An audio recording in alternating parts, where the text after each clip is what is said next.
Hello students, मैं वैभव अपने channel निबेड़ knob में आपका स्वागत करता हूं। ये चैनल 10th, 11th और 12th क्लास के मैथ्स सब्जेक्ट के लिए डेडिकेटेड है। अगर आपको मेरा काम पसंद आए तो प्लीज़ वीडियोस को शेयर कीजिए, क्योंकि मेरा मोट्टो ही है क्वालिटी एजुकेशन सबका अधिकार। और अगर आप पूरा सिलेबस कवर करना चाहते हैं तो आप मेरे चैनल को सब्सक्राइब करके प्लेलिस्ट में जाके चैप्टर वाइज, क्लास वाइज सारे वीडियोज़ की प्लेलिस्ट चेक कर सकते हैं।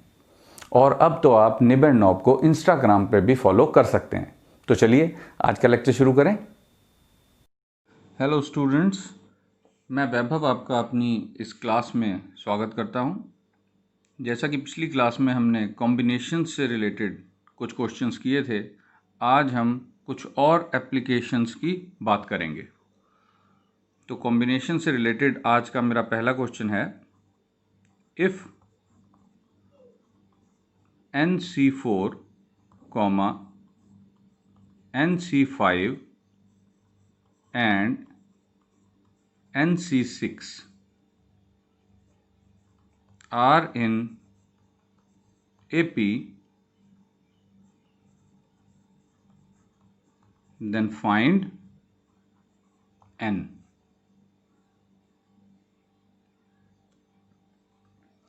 तो ये है आज का हमारा पहला क्वेश्चन। तो क्वेश्चन आई थिंक बहुत ही क्लियर है, समझ में आ गया होगा तुमको। NC4, NC5 और NC6 ये तीन नंबर्स हैं और ये तीनों AP में हैं। तो हम सबसे पहले तो यही लिखेंगे, given NC4, NC5, NC6 are in AP। तो हमें AP चैप्टर में पढ़ा है 10th क्लास में भी, 11th क्लास में भी, कि अगर तीन नंबर्स AP में होते हैं तो वो आपस में किस तरह से जुड़े हुए होते हैं। एक एग्जांपल लेते हैं कि मान लो X, Y और Z ये तीन नंबर्स AP में हैं, तो हमारे पास इक्वेशन बनती है 2y is equal to X plus Z. तो ये तुमने क्वेश्चन में नहीं लिखना, ये मैं तुम्हें समझाने के लिए सिर्फ लिख के बता रहा हूँ। इसका क्या मतलब होता है ये ध्यान से देखो कि तीन नंबर्स हैं वो AP में हैं, तो बीच वाले नंबर का डबल साइड वाले दोनों नंबर्स के सम के बराबर होता है। यहाँ पर बीच वाला नंबर है NC5 और साइड वाले दो नंबर्स हैं NC4 और NC6। तो अगर हम इसी तरह इनको लिखना चाहें तो हमको मिलेगा twice of NC5 is equal to NC4 plus NC6। तो आई थिंक समझ में आ गया होगा। एक बार फिर देख लो, X, Y, Z तीन नंबर्स AP में अगर हों तो बीच वाले नंबर का डबल बाकी दो नंबर्स के सम के बराबर होता है। तो बीच वाले नंबर का डबल यानी कि ट्वाइस, दो से गुणा कर दिया हमने और बाकी के दो नंबर्स के जोड़ के ये बराबर है। तो अब हम ये फॉर्मूला NCR का लगा देते हैं,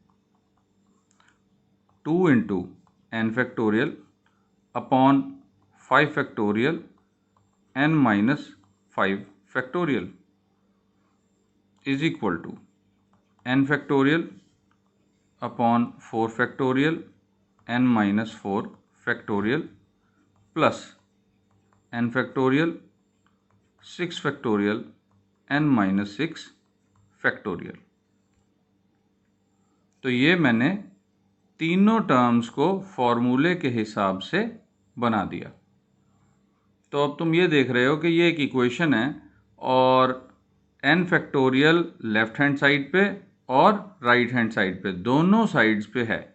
तो ये कैंसिल हो जाएगा, हमारे पास रह क्या जाएगा, 2 upon 5 factorial n minus 5 factorial, 1 upon 4 factorial n minus 4 factorial, plus 1 upon 6 factorial n-6 factorial. अब ये इक्वेशन हमने सॉल्व करनी है और हम सब ये जानते हैं स्टूडेंट्स कि ये इक्वेशन तब तक सॉल्व नहीं हो सकती जब तक कि ये फैक्टोरियल की नोटेशन हम एलिमिनेट नहीं कर देते। और उसके लिए हमें क्या करना पड़ेगा? हम सब जानते हैं कि बड़े नंबर में छोटे नंबर्स के फैक्टोरियल्स भी होते हैं, हमने फैक्टोरियल्स में सीखा है ये।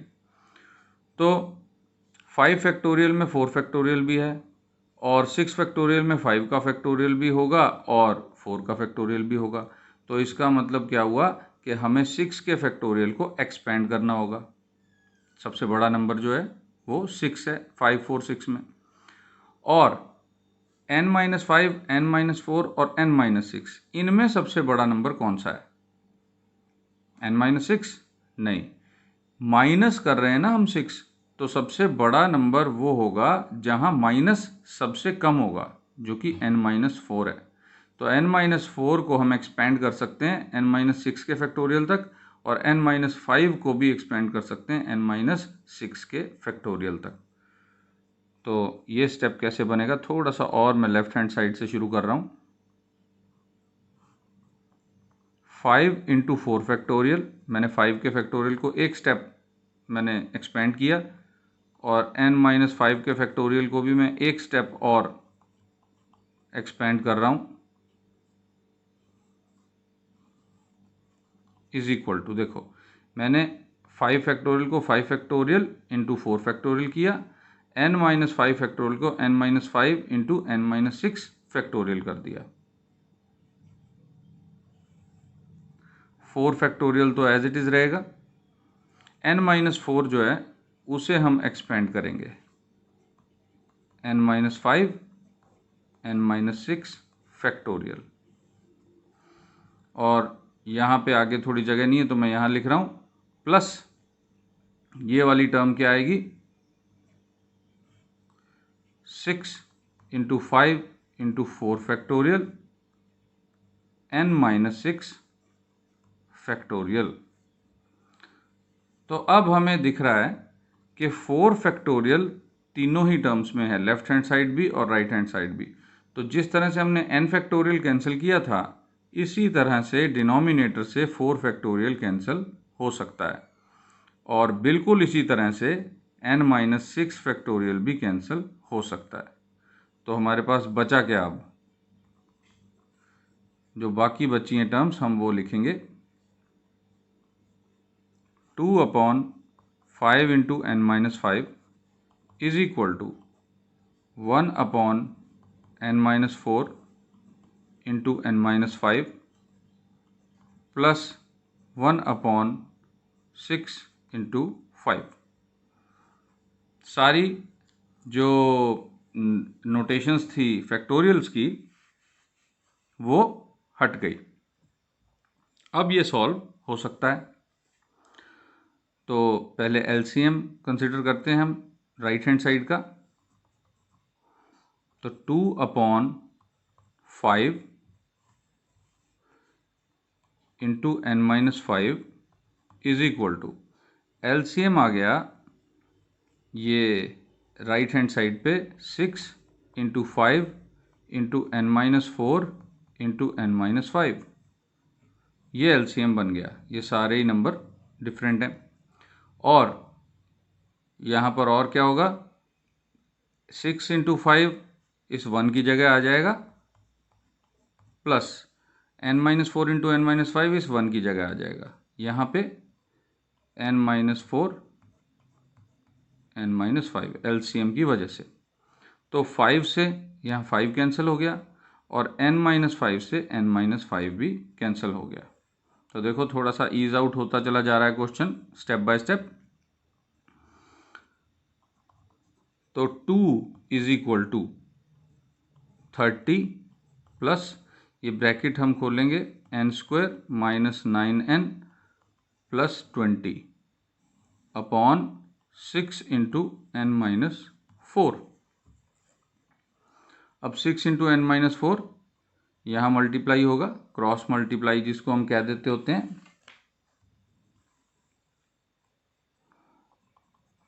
तो 12 into n-4 is equal to n² minus 9n plus 50। 30 plus 20 50 हो गया। अब ये सारे टर्म्स को मैं राइट हैंड साइड पे लिखूंगा और ये ब्रैकेट भी ओपन करूंगा। 12n minus 48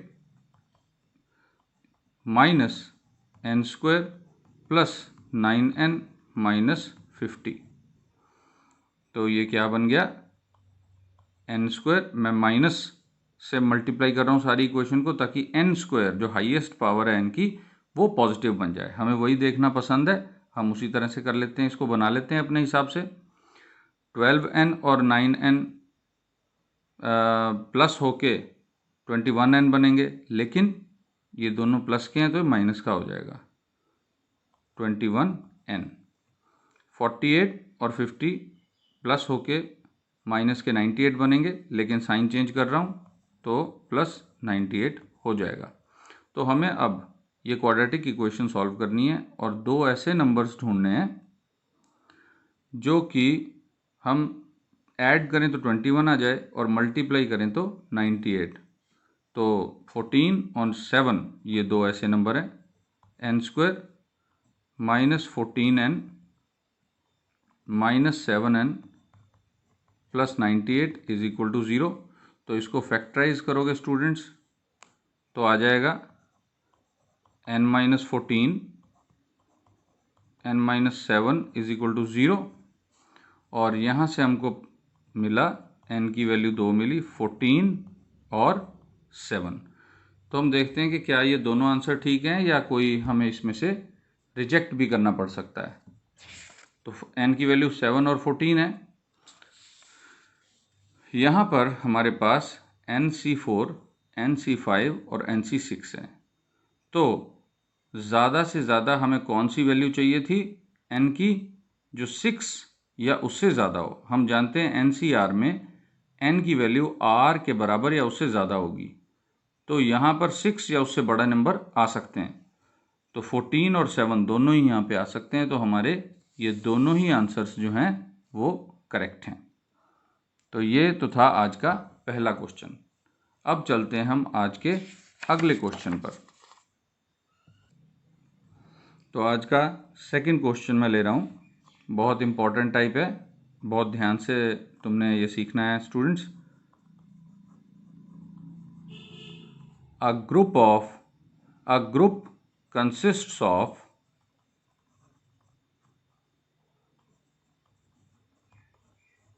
four girls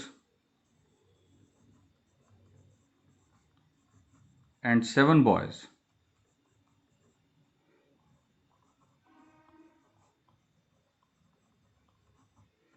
In how many ways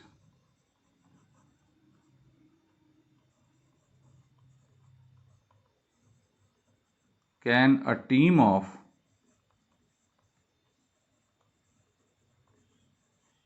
5 members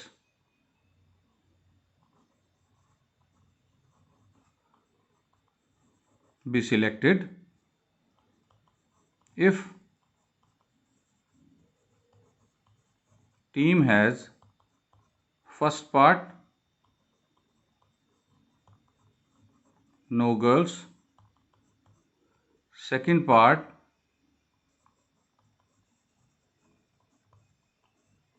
at least one boy and one girl, and third part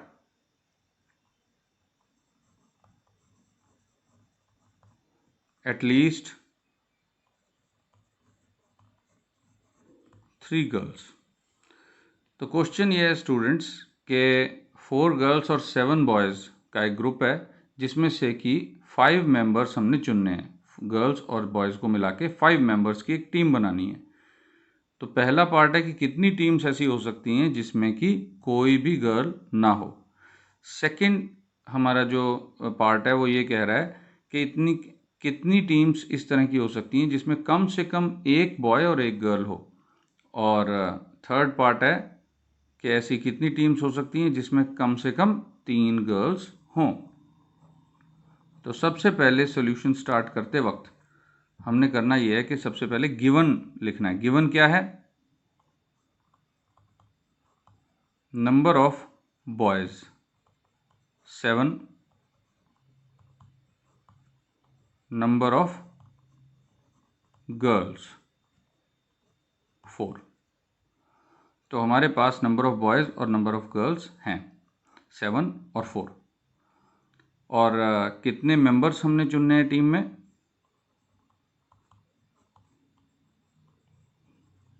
number of members in a team. तो team में हैं 5 members जो कि हमने चुनने हैं, मिलाकर बॉयज़ और गर्ल्स को मिला के हमने ये लिख लिया। अब हम पहला पार्ट स्टार्ट करते हैं।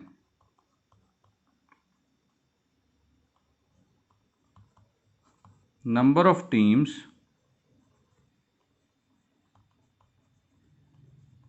With no girls is equal to, कैसे आएगा? देखो, अगर एक भी गर्ल हम चूज नहीं करते तो इसका मतलब ये हुआ कि हमने सारे बॉयज ही चूज करने हैं, 5 के 5 बॉयज चूज करने हैं। तो हम इस बात पे ध्यान देंगे कि 7 बॉयज में से 5 बॉयज कितनी तरह से हम चूज कर सकते हैं, उतनी ही टीम्स बन जाएंगी। तो हम जानते हैं कि n आइटम्स में से r आइटम्स चूज करने का यही फॉर्मूला है, NCR, कॉम्बिनेशंस बनाने का, टीम्स बनाने का। तो 7C5। अब 7C5 को कैलकुलेट कर लेते हैं। 7 factorial, 5 factorial, 2 factorial, 7 into 6 into 5 factorial upon 5 factorial into 2। 2 factorial की वैल्यू 2 पुट की मैंने, 5 फैक्टोरियल कैंसिल, 6 से ये कैंसिल 3, तो आंसर आ गया 21। तो 21 इस तरह की टीम्स बनाई जा सकती हैं 7 बॉयज़ में से 5 बॉयज़ को चुनकर, जिसमें कोई भी गर्ल नहीं होगी। तो ये तो हो गया हमारा फर्स्ट पार्ट। अब हम चलते हैं सेकंड पार्ट पर। सेकंड पार्ट में था हमारे पास एटलीस्ट 1 बॉय एंड 1 गर्ल। अब एटलीस्ट या एटमोस्ट, ये दोनों ही केसेस जब होते हैं तो एक ही तरह की टीम्स नहीं बनती, कई अलग अलग टाइप की टीम्स बनती हैं। तो उसके लिए हमें एक टेबल बना लेना चाहिए। बॉयज़ और गर्ल्स टोटल कितने हैं? 7 और 4। मैंने टोटल इस तरफ लिख लिया। अब एटलीस्ट 1 बॉय मतलब 1 बॉय भी हो सकता है, 2 बॉयज़ भी हो सकते हैं, 3 बॉयज़ भी हो सकते हैं, 4 बॉयज़ भी हो सकते हैं। मैं 5 बॉयज़ क्यों नहीं लिख रहा? क्योंकि 5 बॉयज़ होने पर गर्ल्स एक भी नहीं बचेंगी, क्योंकि सारे जो मेंबर्स हैं टोटल टीम के वो 5 ही होने चाहिए। और हमें कहा गया कि एटलीस्ट 1 बॉय एंड 1 गर्ल, के एटलीस्ट 1 गर्ल भी हमें चाहिए। तो अगर एक लड़का होगा टीम में और 5 मेंबर्स की टीम बनानी है तो गर्ल्स कितनी हो जाएंगी? 4। इसी तरह 2 जब लड़के होंगे तो लड़कियां हो जाएंगी 3, जब लड़के 3 होंगे तो लड़कियां हो जाएंगी 2, और जब लड़के 4 होंगे तो लड़कियां हो जाएंगी 1। ये अलग अलग टाइप की टीम्स बनेंगी, क्योंकि हमें एटलीस्ट कह दिया, एग्जैक्ट नहीं कहा, एग्जैक्टली 1 बॉय और 1 गर्ल नहीं कहा, हमें कहा है एटलीस्ट। एटलीस्ट का मतलब होता है कम से कम। तो कम से कम में हम ऊपर वाले केसेस देखते हैं, जिस तरह से कि हम कहते हैं कि अगर 100 मार्क्स का क्वेश्चन पेपर हम सॉल्व कर रहे हैं तो हमें पास होने के लिए एटलीस्ट 33 मार्क्स चाहिए। तो एटलीस्ट 33 जो हैं वो 33 वाला भी पास है, और 33 से ऊपर जितने भी नंबर जिसके आएंगे 100 तक वो सारे भी पास हैं। तो एटलीस्ट में ऊपर वाले केसेस देखे जाते हैं। और इसी तरह एटमोस्ट भी एक कंडीशन होती है, जिसमें क्या होता है कि नीचे वाले केस देखते हैं। जिस तरह से कि हम कहें कि अगर 100 मार्क्स का पेपर है तो एटमोस्ट 100 मार्क्स ही आ सकते हैं, तो 100 से कम ही आएंगे, 100 मार्क्स का पेपर सॉल्व कर रहे हो, 0 भी आ सकता है, 2, 10, 90, 98, 97 कितने भी नंबर आ सकते हैं, लेकिन 100 से कम आएंगे। तो एट मोस्ट में नीचे वाले केसेस देखते हैं स्टूडेंट्स, और एटलीस्ट में ऊपर वाले केसेस देखते हैं। तो ये एटलीस्ट था। अब ऐसा करते हैं, इस टेबल को थोड़ा सा कंप्लीशन की तरफ ले चलते हैं। हम टेबल को कंप्लीट कर देते हैं।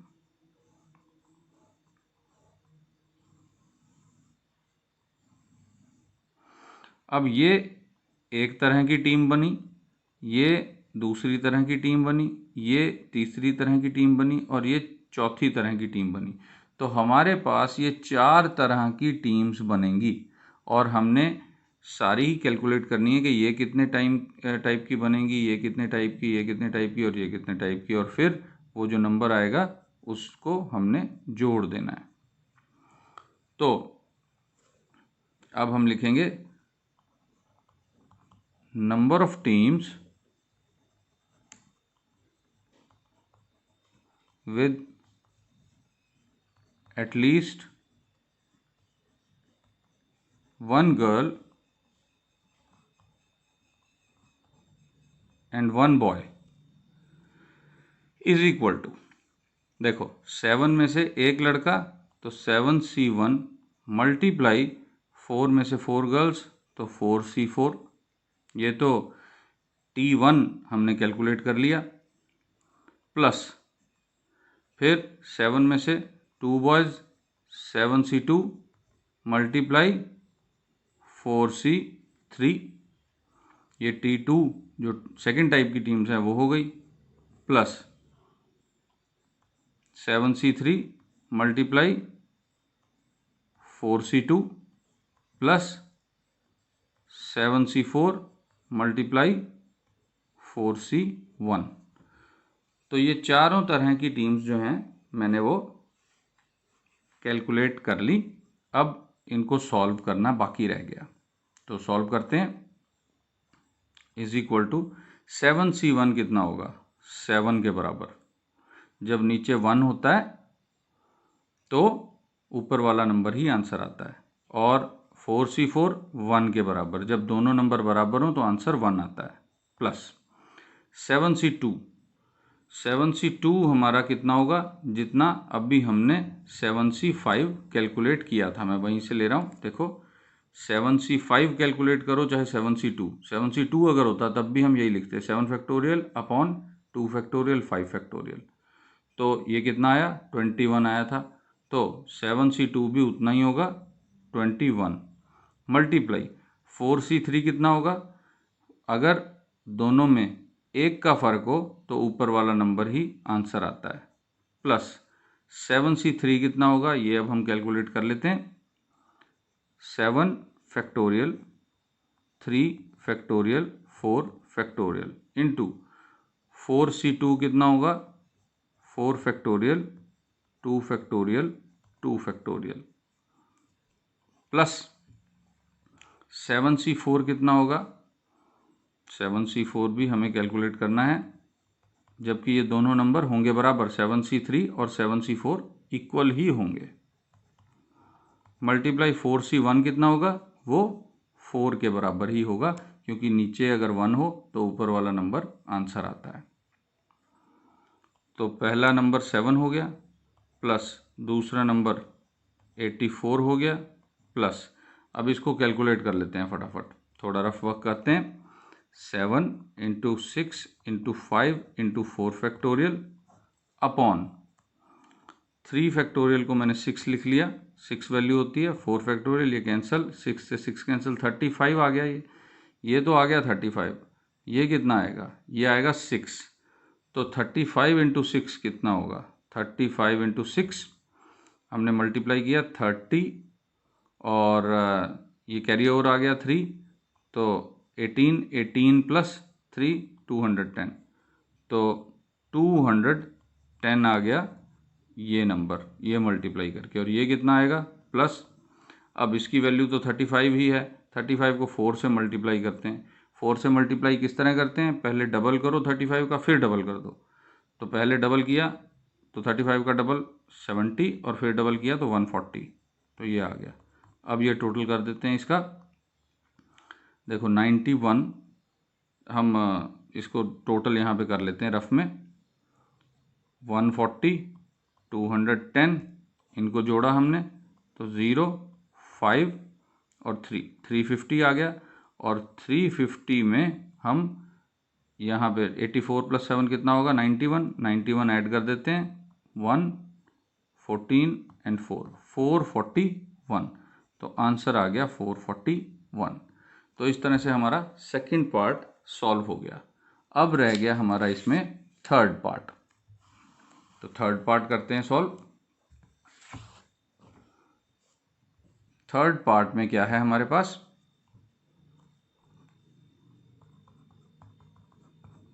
थर्ड पार्ट में हमें कहा है एटलीस्ट 3 गर्ल्स। एटलीस्ट 3 गर्ल्स का क्या मतलब हुआ, हम दोबारा से वो टेबल बनाएंगे। 7 बॉयज़ हैं और 4 girls.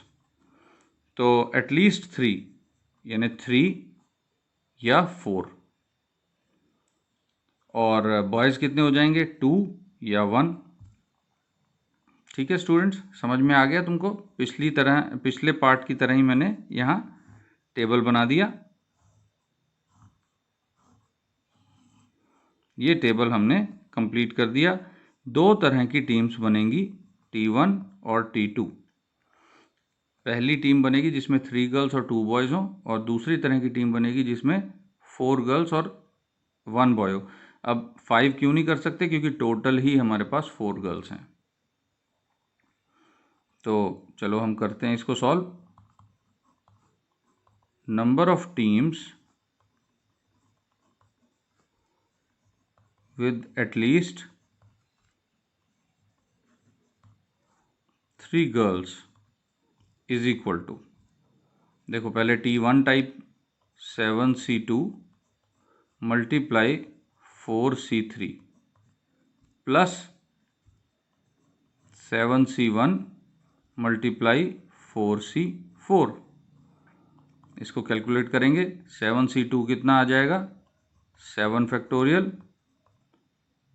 5 factorial, 2 factorial multiply 4C3 कितना आ जाएगा 4, क्योंकि जब एक का फर्क हो तो ऊपर वाला नंबर आंसर आता है, और अगर नीचे 1 हो तब भी ऊपर वाला ही नंबर आंसर आता है। तो 7 और 4C4 1 के बराबर, क्योंकि दोनों नंबर बराबर हो तो हमारे पास आंसर क्या आता है 1। देखो ये जो मैं बार बार बता रहा हूँ एक बार फिर रिमाइंड करा देता हूँ। NC0 और NCN दोनों 1 के बराबर होते हैं। NC1 और NCN-1 दोनों n के बराबर होते हैं। ये याद रखो तो कैलकुलेशन थोड़ी सी कम हो जाती है हमारे लिए। तो हमने ये कैलकुलेट कर लेना है 7 × 6 × 5 फैक्टोरियल अपॉन 5 फैक्टोरियल × 2 × 4 प्लस 7। तो 5 फैक्टोरियल कैंसिल, ये 2 कैंसिल 3 से, तो 21। तो 21 × 4 प्लस 7, 21 × 4 कितना हो जाएगा 84 प्लस 7, तो हमारे पास आंसर आ गया 91। तो हमारा ये आंसर भी आ गया। अब एक बात और तुम्हें बता देता हूँ जल्दी से। नंबर ऑफ डायगोनल्स इन n-साइडेड पॉलीगन कितने होते हैं, उसका फॉर्मूला मैं बता देता हूँ। NC2 - n, ये फॉर्मूला होता है और ये काफ़ी एग्ज़ाम्स में आता है, और ये क्वेश्चन इम्पॉर्टेंट है, तुमको पेपर में भी 11th के एग्ज़ाम में भी आ सकता है। तो NC2 - n, इस फॉर्मूले से तुम कितने भी साइडेड पॉलीगन का नंबर ऑफ डायगोनल्स क्या हैं वो पता कर सकते हो। तो स्टूडेंट्स ये था आज का लेक्चर। मैं आशा करता हूँ कि तुमको ये क्वेश्चंस समझ में आ गए होंगे। हर टाइप के क्वेश्चंस मैंने सॉल्व करने की कोशिश की है, और इसी तरह से हमारा जो ये परमुटेशन कॉम्बिनेशन का जो चैप्टर है वो हमारा कंप्लीट हो गया। अब रह गया है सिर्फ ये कि तुम ये वीडियो को समझकर और क्लास को अटेंड कर लिया है तुमने तो सारे क्वेश्चंस को सॉल्व करने की प्रैक्टिस करो जो कि तुम्हारे पास बुक में है। अब अगली चैप्टर में अगली क्लास में मिलेंगे, तब तक बेस्ट ऑफ लक।